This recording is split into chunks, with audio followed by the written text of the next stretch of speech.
Nous sommes en Autriche, près de la frontière hongroise. Tout semble calme. Mais à 9 h du soir, des embouteillages se forment.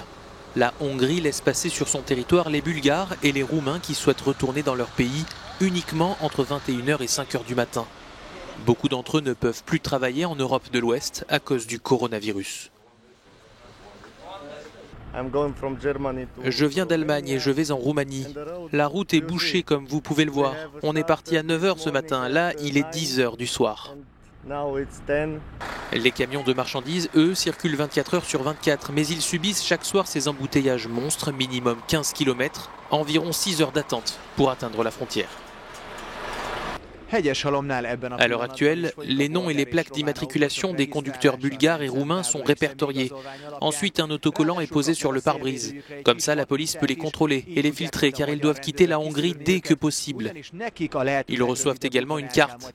S'ils quittent l'itinéraire indiqué ou s'ils n'utilisent pas l'une des stations-service désignées, ils seront pénalisés. Mais les étrangers ne sont pas les seuls à être contrôlés. Les Hongrois de retour au pays sont enregistrés et interrogés. Si l'un d'entre eux présente des symptômes suspects, il peut s'attendre à être mis en confinement, comme ce chauffeur routier.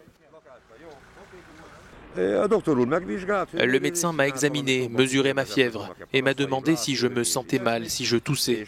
Puis il m'a obligé à me mettre en quarantaine pendant 2 semaines. J'ai obtenu cet autocollant rouge, je dois le coller sur la porte de mon appartement et je ne peux pas quitter ma maison pendant 14 jours. 5000 personnes ont déjà reçu un autocollant rouge comme celui-ci à la frontière, mais d'après la police, le confinement n'est pas toujours respecté dans le pays. La justice hongroise a été saisie de plusieurs cas de refus de mise en quarantaine.